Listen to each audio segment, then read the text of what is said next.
and welcome to my channel. My name is Beth and I'm in Japan, if you didn't guess that already. Anywho, so in this video I'm going to talk about all the different misconceptions that I know of, at least, about Japan. And I know that before I came here there were so many things that I didn't know, or so many things that I misunderstood, or maybe didn't research enough about. And there's just many things that, I think would be useful to know before coming here, or might be interesting to know, especially if you're going to live here. Some of these things people will come out here based on the misconceptions. So let's go through them. The biggest misconceptions about Japan. So the first misconception about Japan, I'm sure you've heard it before, and I'm sure that you've seen it all over the internet, but that is that Japan is futuristic.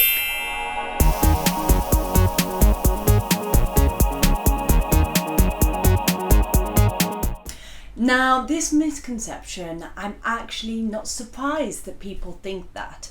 It's something that's been played up by the media, played up by tourism, and frankly, because Japan has had great technology success in the past, a lot of new advances have come from Japan. Now, of course, people will know that Japan has made a lot of progresses. One that I can think of is maybe semiconductor or automotive. Not an expert on technology, so don't, hold me up for that. But basically, Japan has made many advances in technology, and that's why people thought that maybe they're a little bit futuristic.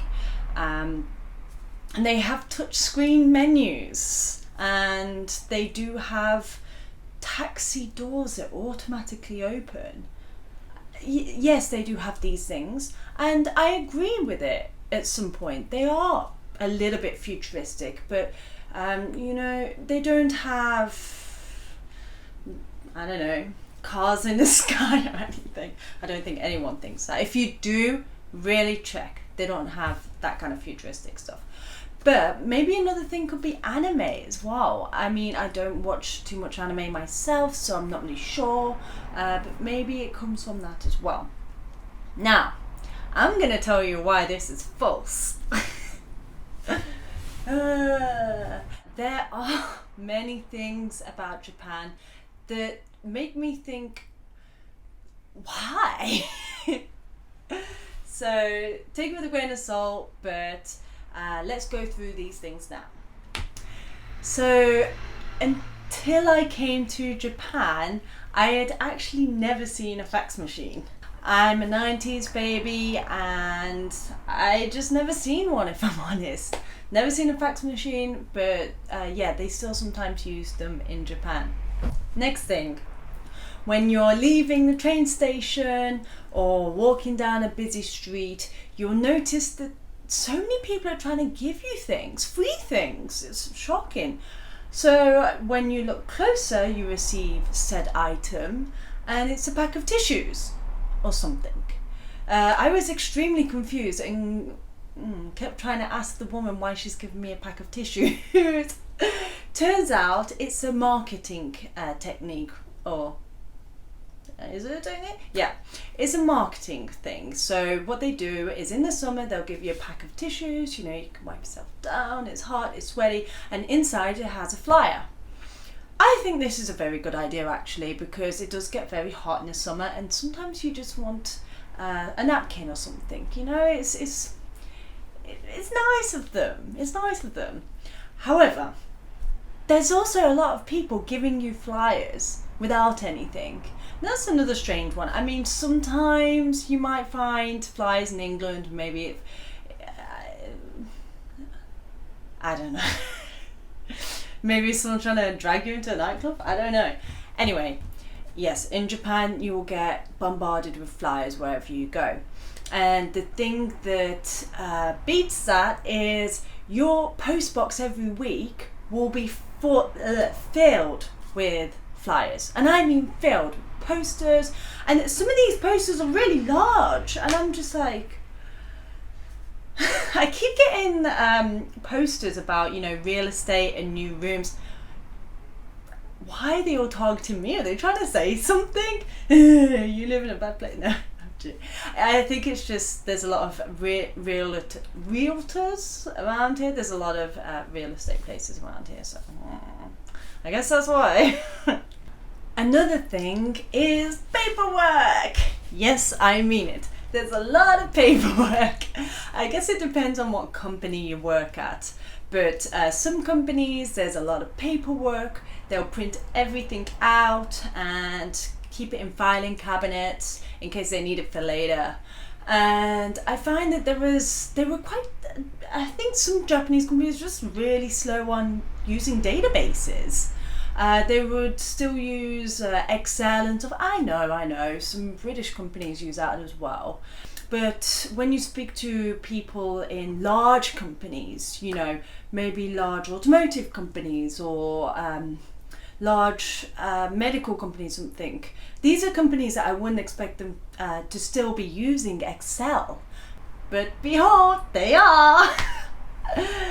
Again, this is not every company, and I think, when I came here 5 years ago, it was like that a lot more than it is now. So maybe it's just a little bit slower, or maybe it could be something to do with the age hierarchy in some companies. I know that some Japanese companies, you really do have to rely on getting promoted with age.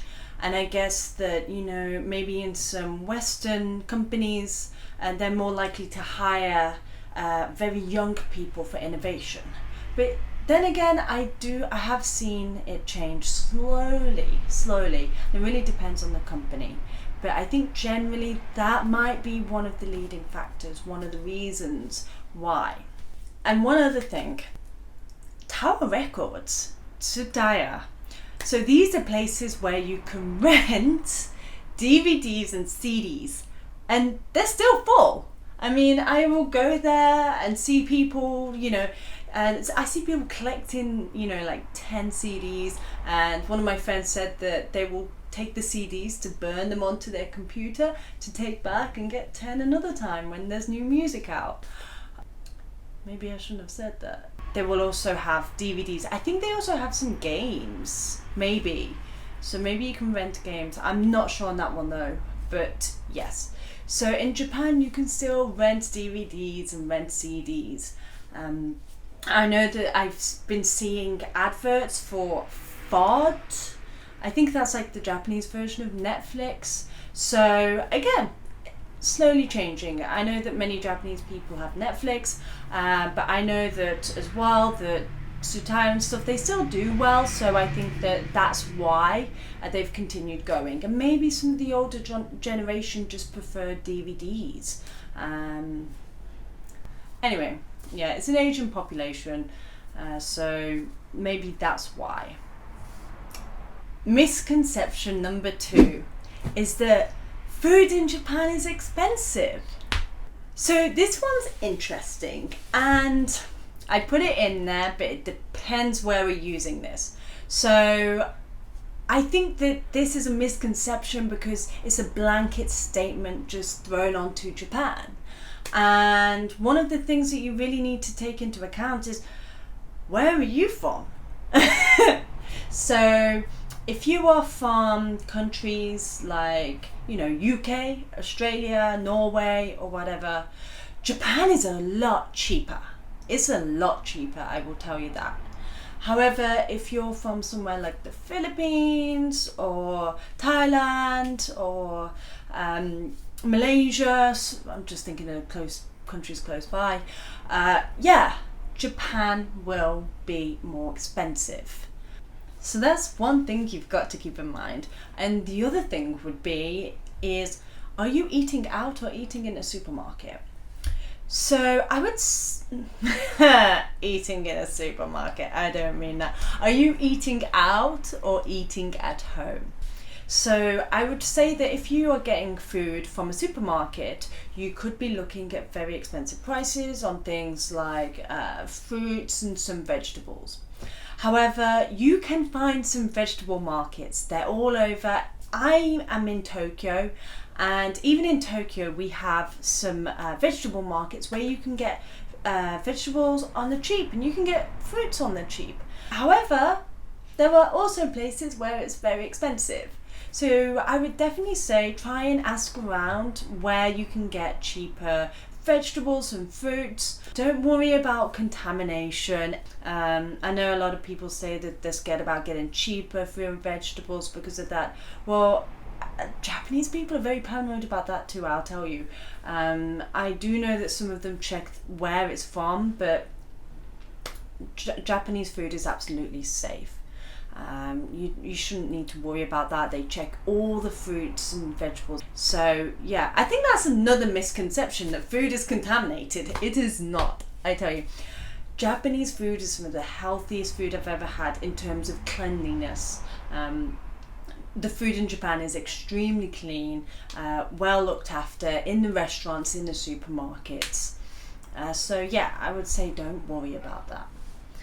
And as for eating out, well, I think it's extremely cheap, but it really depends. I know that if you are wanting to have a drink or many drinks with your food, then yes, it's cheaper actually.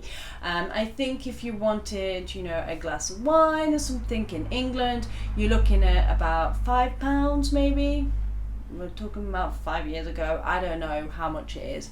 However, in Japan, you could be looking at significantly cheaper, I would say, especially if you have beer and stuff, it's very cheap.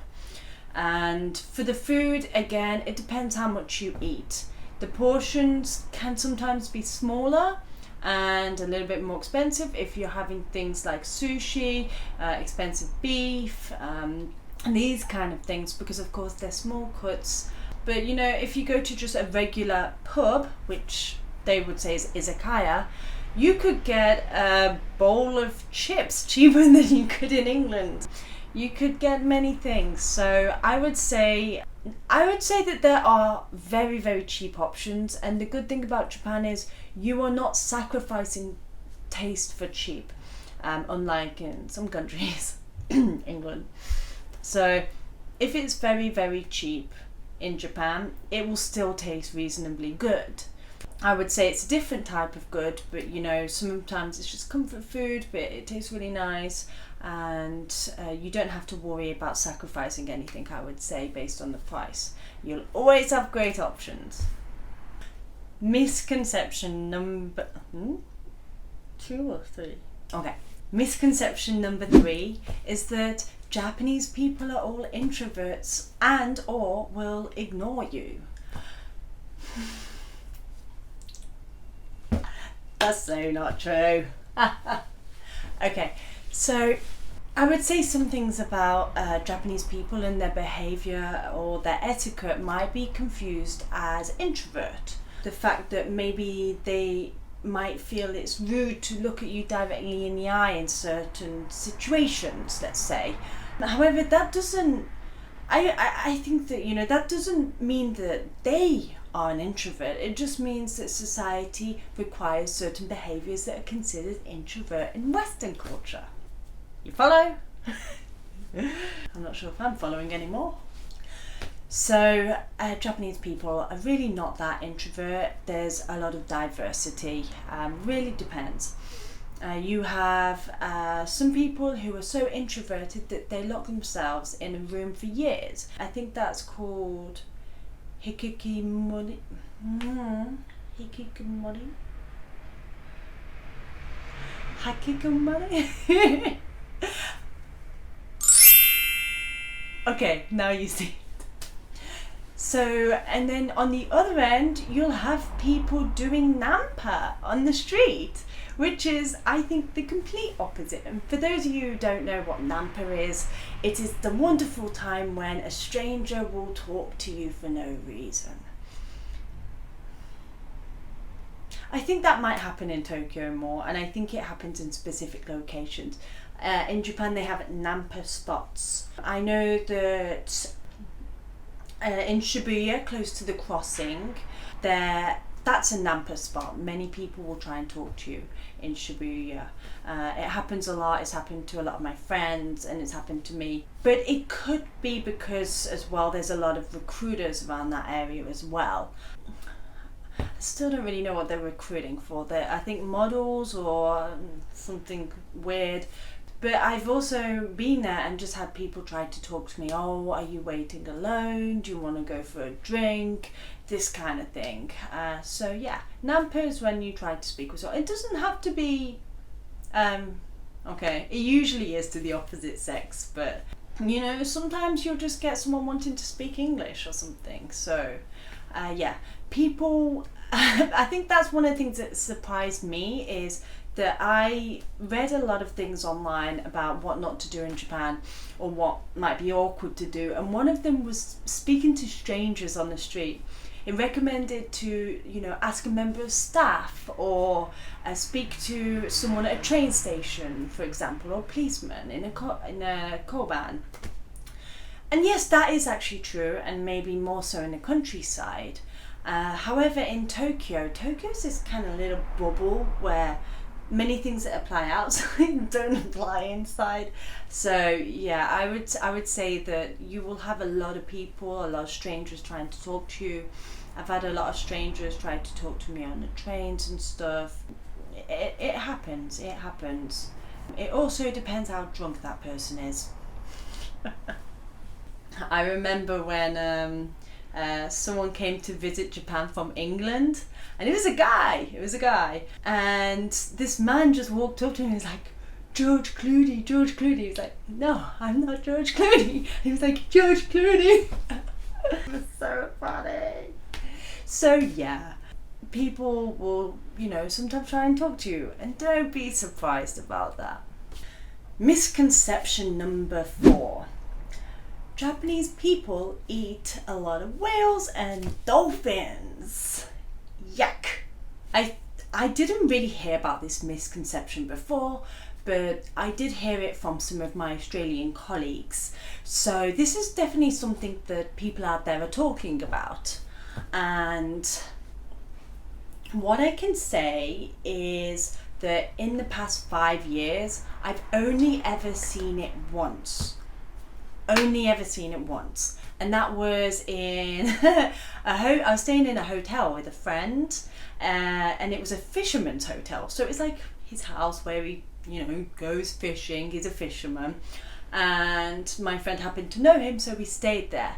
And he showed me a kind of whale, and what my friend said is he wanted to see my reaction.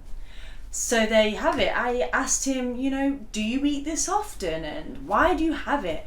And he said, literally, it's been sat in his cupboard for years, but he thought, oh, there's a foreigner here, and I want to see what she thinks about it. But of course, he didn't know how to communicate that. He didn't speak much English, so he just got it out and opened it and pointed, saying whale. I mean, I wasn't that shocked. I was like, oh, okay, it's whale.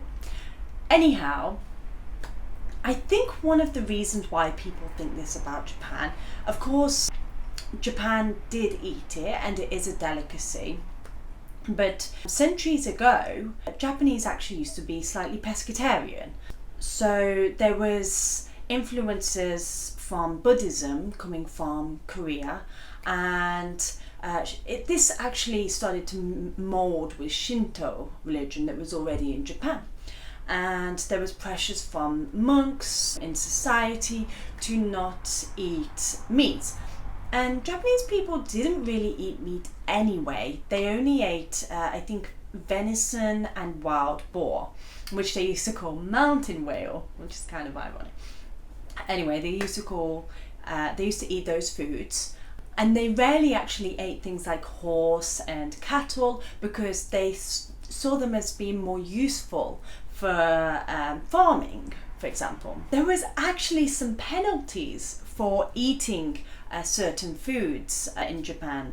This is when, of course, Shinto and Buddhism started to merge and Shinto started to be influenced.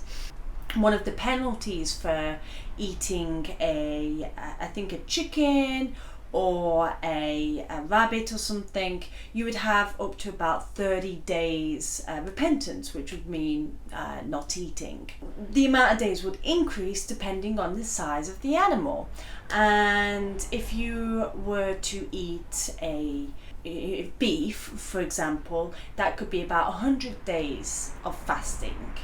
So this is something that they took very seriously. However, sometimes under doctor's orders, they would eat medicinal beef. This was something recommended by doctors if you were having some health issues, and this was generally accepted actually in society and often overlooked by some of the monks as well. However, in the 19th century, when Meiji came into power, he saw that it would be better for Japan to start adapting some things from the West, technologies and things like that. And one of the things is that he happened to like beef. You can see where this is going. So the Emperor Meiji started to lift the ban on eating meat. And actually more restaurants opened. I think there was also a lot of influence from the Portuguese as well, and they started opening some restaurants with meat, and slowly but surely Japan became a meat-eating country. However, for a short amount of time people did push back and they continued eating what they usually ate. So what is it that Japanese people actually ate? Well, they ate fish, dolphins and whale. Those were some of the main sources of food. So they didn't eat meat, but they ate those things. So you could just say that I'm guessing that the history of what Japanese people ate has influenced how the world see them today. And of course, some of these things don't die down.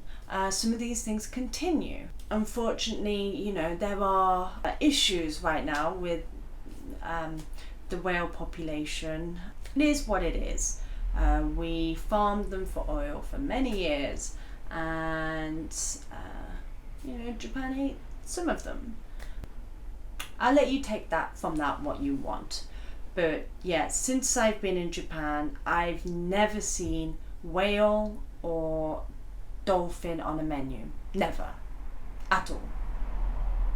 Just seen a can of whale at Fisherman's Home. Misconception number 5. Japanese fashion is crazy and out there.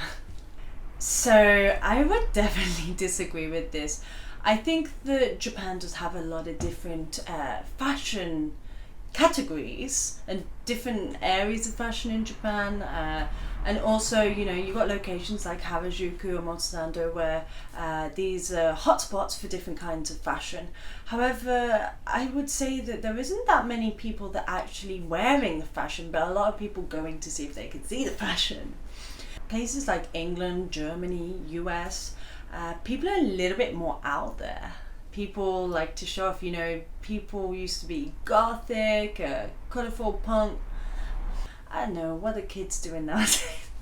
I would say that people tend to dress a little bit more minimalistically, maybe even conservatively.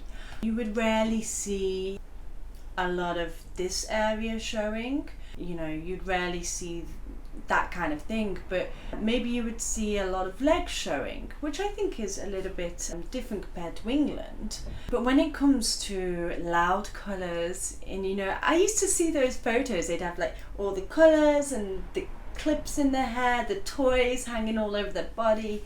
But I haven't really seen that much. Yeah, I would say that there are a lot of crazy fashion ideas in Japan, but I think that's all it is. Not many people go out on a day-to-day wearing that kind of thing. A lot of people during the weekday are wearing, what they wear to work anyway. Maybe on the weekend you might find more diversity. When I've been walking down Motsando, I think people wear more boutique stuff, but yeah, I would say it's not that crazy, not compared to other countries anyway. There's diversity, of course, but there isn't that much shocking going around. So if you're someone that really likes to show your fashion, really put yourself out there, I think that if you walked around Japan, especially in some normal areas of Tokyo, you would stand out a little bit. Yeah. Misconception number 6. Japanese customer service is super polite. You know what? Japanese customer service is absolutely great, and Japanese people are super polite in the way they speak. However, one of the things, this is really about a matter of choice. When I asked Japanese people what do they think, they said that when they visited, for example, a country like America, they really like the personal touch of some places where you could have a genuine conversation with the waitress. You could really speak with them, feel their warmth, and have a really nice conversation. But then realise that the person over there is waiting for you two to finish your conversation. So I guess that's the reason. It can seem very polite, but many Japanese people actually say it's very rigid. It's very, by step process done by the book. And there's pros and cons to every kind of service. One thing one of my Japanese friends pointed out to me though was one reason why Japanese customer service, especially in restaurants, isn't so good compared to maybe some other countries. And that is, you cannot do special requests. You might be able to ask for some extra mayo or a little bit of something. But for example, if you're vegan or vegetarian and you ask for them to hold the meat in some kind of dish, generally they will just ignore that, or not ignore that, but they can't do it. They will say it's impossible. So one of the ideas behind this is you go to that restaurant to try what the chef makes. So they have like chef's own, and generally it's considered rude to ask the chef to change his personal recipe, even if that's for dietary preferences. It's one of those things, isn't it? Who isn't right, who isn't wrong?